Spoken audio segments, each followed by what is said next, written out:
शांति। Good morning. आज प्यारे बाबा के मधुर महावाक्य सुनते हैं। 21 जून 2025 के महावाक्य हैं। आज प्यारे बाबा बोले, मीठे बच्चे, तुम्हें स्मृति आई कि हमने 84 जन्मों का चक्र पूरा किया। अब जाते हैं अपने घर शांति धाम। घर जाने में बाकी थोड़ा समय है। प्रश्न है आज का, जिन बच्चों को घर चलने की स्मृति रहती है उनकी निशानी क्या होगी? उत्तर दिया है बाबा ने, वह इस पुरानी दुनिया को देखते हुए भी नहीं देखेंगे। उन्हें बुद्धि का वैराग्य होगा। धंधे धोरी में रहते भी हल्के रहेंगे। इधर उधर झरमुई झगमुई की बातों में अपना समय बर्बाद नहीं करेंगे। अपने को इस दुनिया में मेहमान समझेंगे। कौन? जिन बच्चों को घर चलने की स्मृति रहती है। ओम शांति। सिर्फ तुम संगम युगी ब्राह्मण बच्चे ही जानते हो कि हम थोड़े समय के लिए इस पुरानी दुनिया के मेहमान हैं। तुम्हारा सच्चा घर है शांति धाम। उनको ही मनुष्य बहुत याद करते हैं। मन को शांति मिले, परंतु मन क्या है, शांति क्या है, हमको मिलेगी कहाँ से, कुछ भी समझते नहीं हैं। तुम जानते हो अभी अपने घर जाने के लिए बाकी थोड़ा समय है। सारी दुनिया के मनुष्य मात्र नंबरवार वहाँ जाएंगे। वह है शांति धाम और यह है दुख धाम। यह याद करना तो सहज है ना। कोई भी बूढ़े हो जवान हो, ये तो याद कर सकते हैं ना। इसमें सारे सृष्टि का ज्ञान आ जाता है, सारी डिटेल बुद्धि में आ जाती है। अभी तुम संगम युग पर बैठे हो, यह बुद्धि में रहता है। हम जा रहे हैं शांति धाम ड्रामा प्लेन अनुसार। यह बुद्धि में रहने से तुमको खुशी होगी, स्मृति रहेगी। हमको अपने 84 जन्मों की स्मृति आई है। वह भक्ति मार्ग अलग है, यह है ज्ञान मार्ग की बातें बाप समझा रहे हैं। मीठे बच्चों, अब अपना घर याद आता है? कितना सुनते रहते हो, इतनी ढेर बातें सुनते हो। एक यही है कि अभी हम शांति धाम जाएंगे, फिर सुख धाम आएंगे। बाप आया ही है पावन दुनिया में ले जाने के लिए। सुख धाम में भी आत्माएं सुख और शांति में रहती हैं। शांति धाम में सिर्फ शांति है। यहाँ तो बहुत हंगामा है ना। यहाँ मधुबन से तुम जाएंगे अपने घर में तो बुद्धि झरमुई झगमुई अपने धंधे आदि तरफ चली जाएगी। यहाँ तो वो झंझट नहीं रहती। तुम जानते हो हम आत्माएं हैं ही शांति धाम की निवासी। यहाँ हम पाठधारी बने हैं और कोई को पता नहीं है कि हम पाठधारी कैसे हैं। तुम बच्चों को ही बाप आकर पढ़ाते हैं। कोटों में कोई पढ़ते हैं, सब तो नहीं पढ़ेंगे। तुम अभी कितने समझदार बनते हो, पहले बेसमझ थे। अभी तो देखो लड़ाई झगड़ा आदि कितना है, इनको क्या कहेंगे। हम आपस में भाई भाई हैं, वो भूल गए हैं। भाई भाई कभी खून करते हैं क्या? हाँ, खून करते भी हैं तो सिर्फ मिल्कियत के लिए। अभी तुम जानते हो हम सब एक बाप के बच्चे भाई भाई हैं। तुम प्रैक्टिकल में समझते हो। हम आत्माओं को बाबा आकर पढ़ाते हैं। 5000 वर्ष पहले मुआफिक हमको पढ़ाते हैं, क्योंकि वह ज्ञान का सागर है। इस पढ़ाई को और कोई भी नहीं जानते, यह भी तुम बच्चे जानते हो। बाप ही स्वर्ग का रचयिता है, सृष्टि को रचने वाला नहीं कहेंगे। सृष्टि तो अनादि है ही, स्वर्ग को रचने वाला कहेंगे। वहाँ और कोई खंड नहीं था, यहाँ तो बहुत खंड हैं। कोई समय था जबकि एक ही धर्म था, एक ही खंड था, पीछे फिर वैरायटी धर्म आए गए आते गए। अभी बुद्धि में बैठता है कि वैरायटी धर्म कैसे आते हैं। पहला आदि सनातन देवी देवता धर्म है। सनातन धर्म भी यहाँ कहते हैं, परंतु अर्थ तो कुछ भी समझते नहीं। तुम सब आदि सनातन देवी देवता धर्म के हो, सिर्फ पतित बन गए हो। सतो प्रधान से सतो रजो तमो हो गए हो। तुम समझते हो आदि सनातन देवी देवता धर्म के हैं, हम बहुत पवित्र थे, अभी पतित बने हैं। तुमने बाप से वर्षा लिया था पवित्र दुनिया के मालिक बनने का। समझते हो हम पहले पवित्र ग्रस्त धर्म के थे। अभी ड्रामा के प्लान अनुसार रावण राज्य में हम पतित प्रवृत्ति मार्ग के बन गए हैं।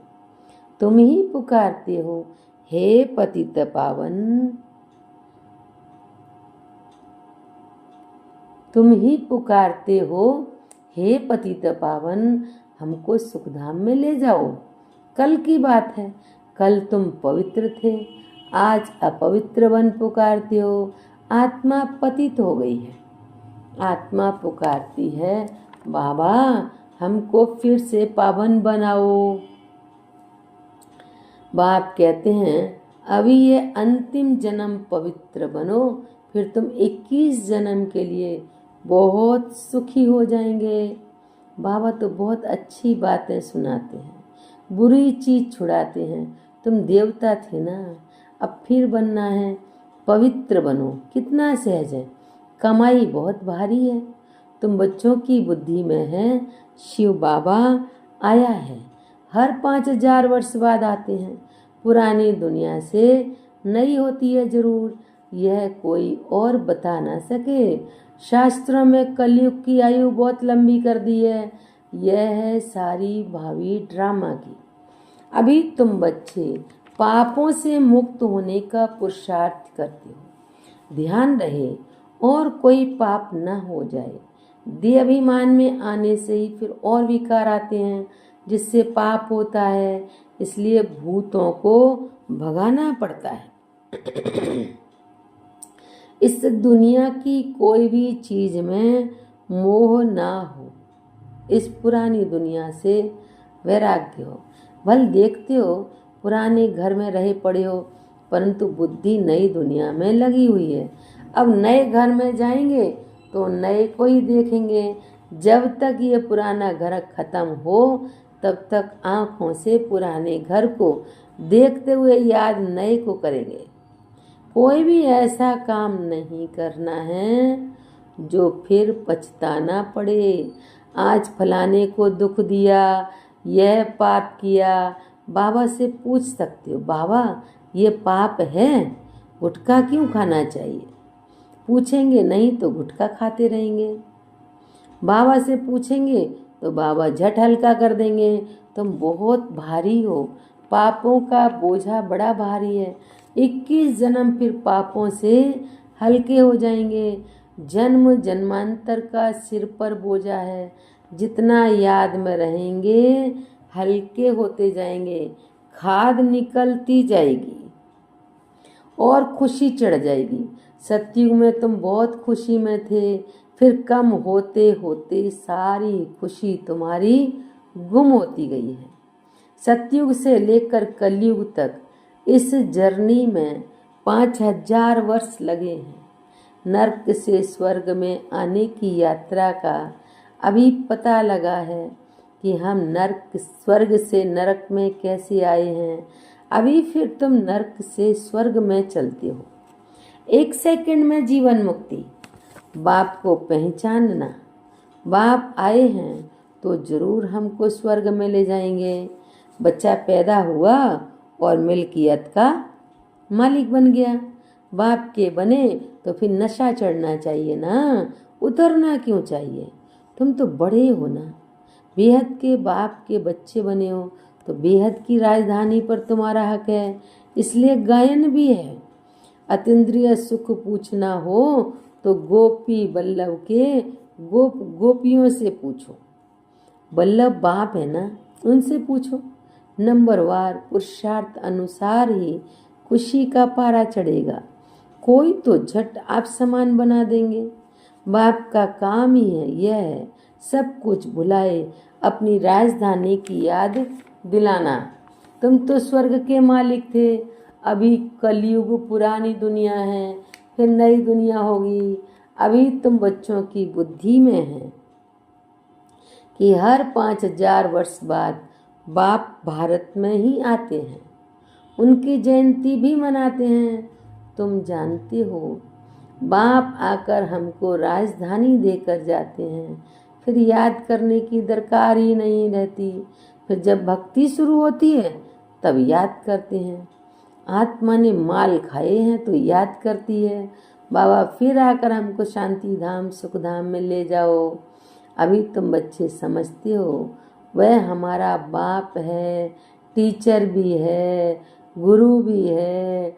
सृष्टि के आदि मध्य अंत का चक्र, 84 जन्मों का ज्ञान तुम्हारी बुद्धि में है।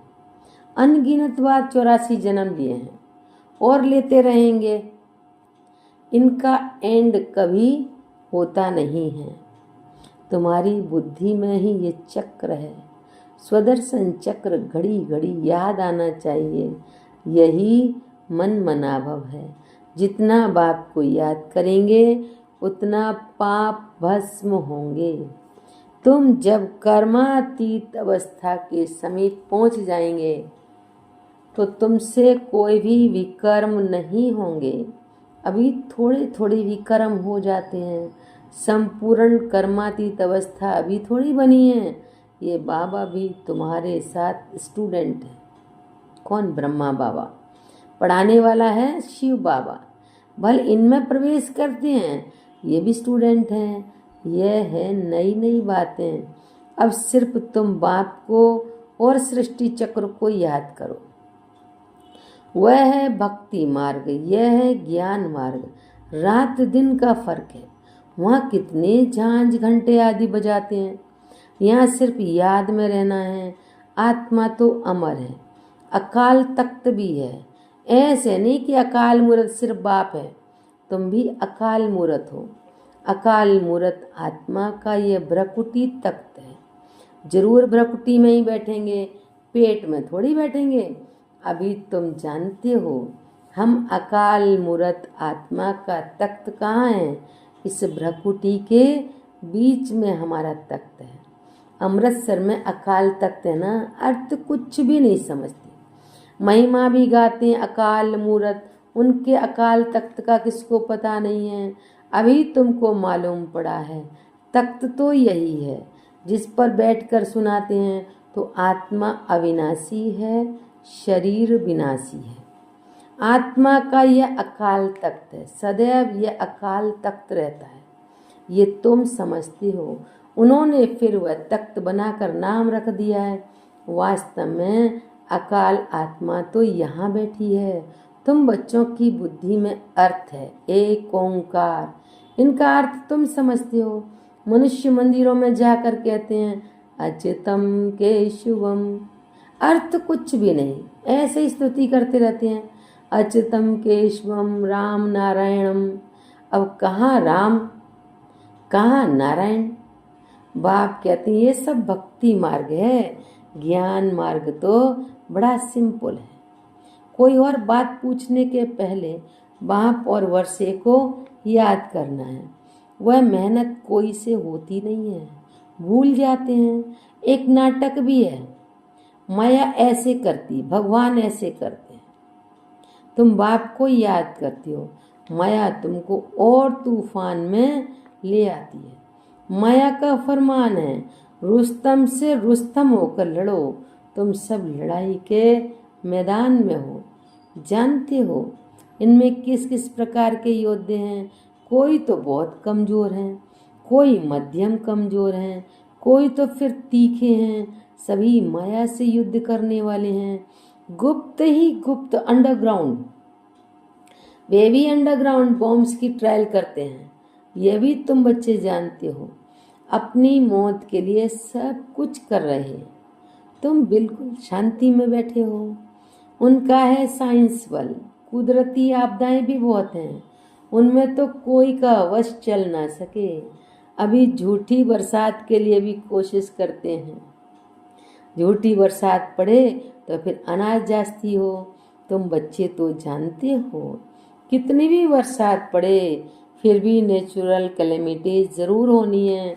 मूसलाधार बरसात पड़ेगी, फिर क्या कर सकेंगे। इनको कहा जाता है नेचुरल कैलेमिटीज। सतयुग में यह होती नहीं, यहाँ होती हैं, जो फिर विनाश में मदद करती हैं। तुम्हारी बुद्धि में है। हम जब सतयुग में होंगे तो जमुना के कंठे पर सोने के महल होंगे। हम बहुत थोड़े वहाँ के रहने वाले होंगे। कल्प कल्प ऐसे होता रहता है। पहले थोड़े होते हैं, फिर झाड़ बढ़ता है। वहाँ कोई भी गंदगी की चीज़ होती नहीं। यहाँ तो देखो, चिड़िया भी गंद करती रहती है, वहाँ गंदगी की बात नहीं। उनको कहा ही जाता है हेवन। अभी तुम समझते हो, हम ये देवता बनते हैं तो अंदर में कितनी खुशी होनी चाहिए। माया रूपी जिन्न से बचने के लिए बाप कहते हैं, तुम बच्चे इस रूहानी धंधे में लग जाओ। मन मना भव, बस इसमें ही जिन बन जाओ। जिन्न का मिसाल देते हैं ना, कहा काम दो काम दो, तो बाबा भी काम देते हैं। नहीं तो माया कच्चा खा जाएगी। वो जिन्न की कहानी है ना, काम दो, नहीं तो मैं खा जाऊंगा। तो बाबा भी काम देते हैं, क्योंकि नहीं तो माया कच्चा खा जाएगी। तो बाप का पूरा मददगार बनना है। बाबा ने क्या काम दिया है? बाबा ने कहा तुम रूहानी धंधे में लग जाओ, माया रूपी जिन्न से बचने के लिए।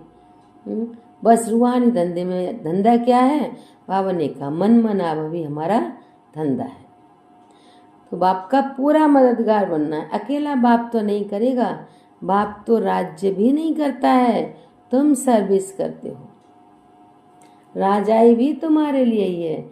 बाप कहते हैं मैं भी मगध देश में आता हूँ। माया भी मगरमच्छ है, कितने मारुतियों को हप कर जाती है। यह सब है दुश्मन। जैसे मेढक का दुश्मन सर्प होता है, सर्प सांप, तुमको मालूम है। ऐसे तुम्हारी दुश्मन है माया। बाबा कहते ना, माया को अजगर भी कहते ना बाबा।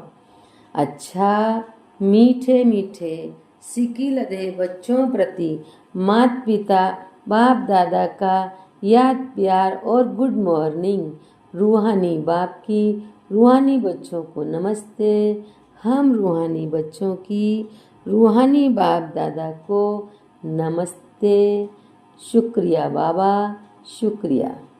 धारणा के लिए मुख्य सार है, पहली पॉइंट, स्वयं को पापों से मुक्त करने का पुरुषार्थ करना है।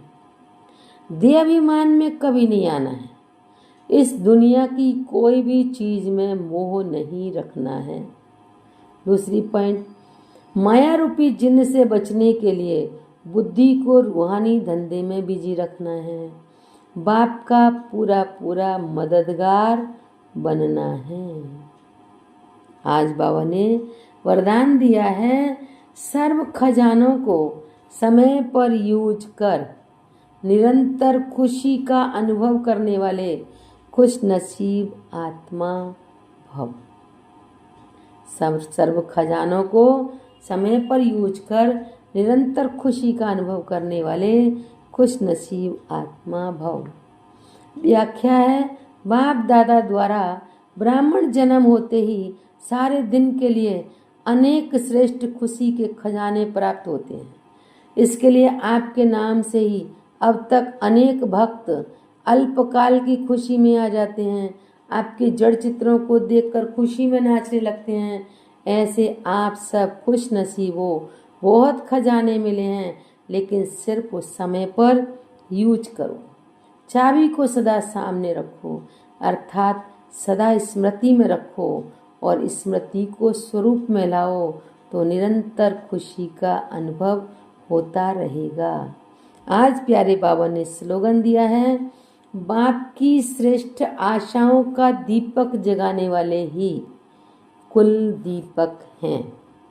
बाप की श्रेष्ठ आशाओं का दीपक जगाने वाले ही कुल दीपक हैं। अव्यक्त इशारे आत्मिक स्थिति में रहने का अभ्यास करो, अंतर्मुखी बनो। आत्मिक स्थिति में रह बाहर मुक्ता को छोड़ दो तो मेहनत से छूट जाएंगे और अनुभवों के सागर में समा जाएंगे। एक दो अनुभव नहीं, अथाह हैं। एक दो अनुभव करके अनुभव के तालाब में नहीं नहाओ। सागर के बच्चे अनुभवों के सागर में समा जाओ। अच्छा, ओम शांति।